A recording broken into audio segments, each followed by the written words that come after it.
Hey guys, my name is Carrie Hollingsworth, and I'd like to say thank you guys for coming out again on your Sunday afternoon.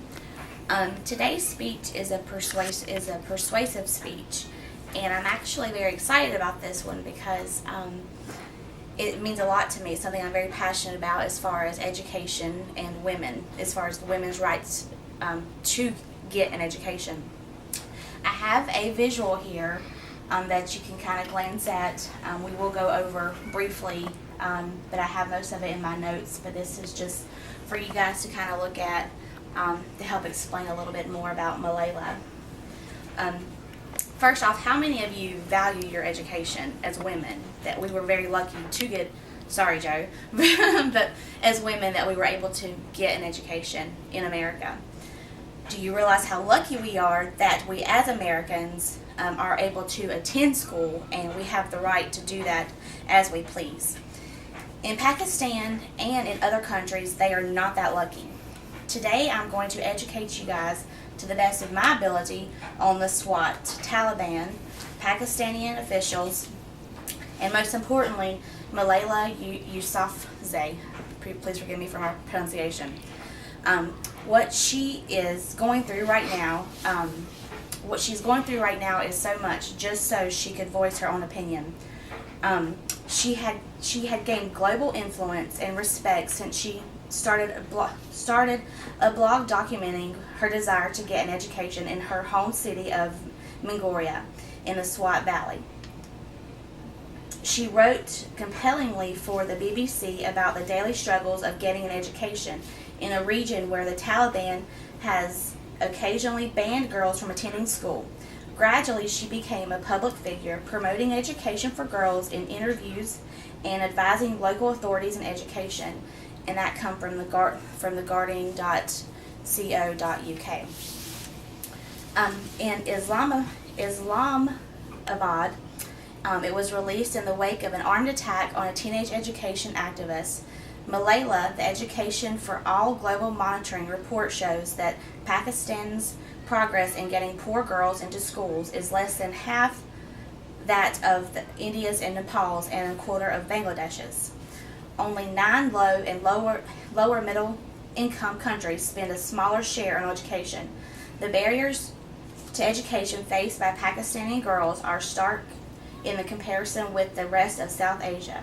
These findings were issued by the World's Inequalities Database of Education, a website of the EFA Global Monitoring Report Team, showing how factors such as gender, poverty, location, and ethnicity. I can't say this word. Ethnicity. There you go. Thanks, guys. Affect a child's chances at education. 2/3 of the out-of-school children in Pakistan are girls. Only 16 countries have the worst rate. Pakistan has the second highest number of out-of-school children in the world, 5 million. The country's progress is reducing the number of poor girls being denied a chance of education has been too slow. The percentage of poorest girls out of the school has fallen from 78% to 62%, a much smaller drop than in India.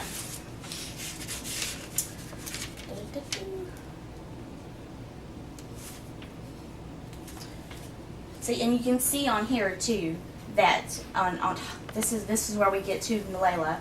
On October the 9th, she was shot and critically wounded by the Taliban. The militants have blown up hundreds of schools and kidnapped and shot education activists like Malayla for what she has been doing for speaking out towards education. Malayla's father ran one of the last schools to defy Taliban orders to end female education. Malayla, as an 11-year-old female, wrote an anonymous blog documenting her experience for the BBC. Later, she was the focus of the New York Times and other media outlets. The school was eventually forced to close, and then she was forced to flee to a different country. After that, she grew in prominence, becoming a powerful voice for children's rights.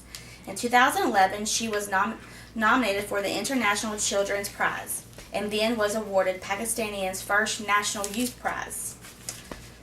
Okay, so the tragedy that happened to her because of her voice in education was she was struck just above the back of her left eye, and the bullet going down the side of her jaw and basically damaging the skull. It went through her neck and lodged in the tissue above her shoulder blade on the left.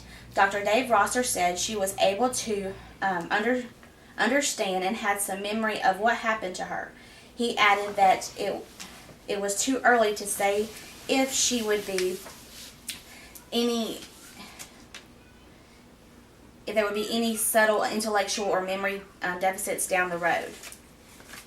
And the ways that we can help these people that are suffering like this in different countries is,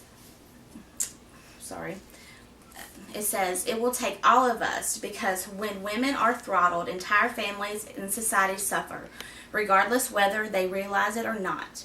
Some specific ways that we can help change this are incentives. Those who give aid to Pakistan need to link aid to clear evidence of allowing safe environments for girls to study and learn skills. Disincentives. Those who provide aid to Pakistan need to grow a pair and demand to see how their money is used, through surprise inspections and through sympathizers on the ground. Punitive measures. Reduce aid and other monetary handouts in the short run. Everyone will suffer, but if the conditions are made clear that the girls and women are to be made equal citizens, many moderate men can be persuaded. Enabling and encouraging civil disobedience, which is plain and simple, non-violent activism with champions, enablers, and foot soldiers. As I had argued in another answer, instead of just relying on Pakistani women exercising their right to Sadi Agraga, women around the world should choose to use it to pressure those who are engaged in public, private, trade, and other diplomacy with Pakistan. Insisting on and fighting for inclusions of women in peace processes around the world. Exclusions of women is a problem not limited to just Asia. It is universal. That needs to change. Women need equal representation at the table.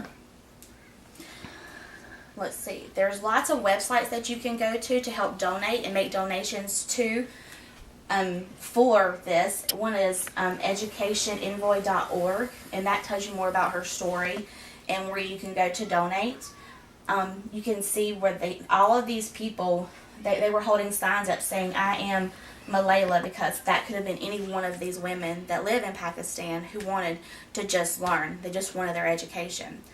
One of my favorite quotes was, "Young people around the world should demand that each country where children are out of school prepare a national plan setting out exact teacher needs and the building and financing requirements are achieving the 2015 target.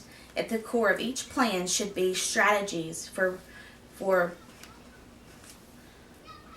policing an end to child labor, child marriage, and discrimination against girls." And then, according to Mail Online, it says, "Thank you for all your support. Taliban shooting victim Malayla, who is 15, pictured for the first time in the hospital bed." Let's see. This is her first picture in the hospital bed. It's black and white, so you can't see it very well. But she was actually clutching a teddy bear, and she wants people to keep being a voice for her. It says, "Pakistani girls she's able to stand now, but she still shows signs of infection. Infection believed to be related to the track of a bullet which grazed her head. Michaela keen to thank all well-wishers for their support and doctors and nurses for treating her. And doctors say reconstructive surgery is weeks to months down the line." A candlelight vigil for Malayla held in Birmingham yesterday. A teenager was shot on her way home from school by militants after campaigning for women's rights and criticizing the Taliban regime. There has been lots of bashing on Twitter and on Facebook about this. So like I said, there is a lot that we can do even though we are over here in the United States. You can go to seeme.org, and there's lots of organizations that we can go to help people like Malayla. And again, sorry that was a little long, but thank you all for coming out again today, and I hope that you will yourself do some more research about what's going on over there in Pakistan. thank you guys for coming.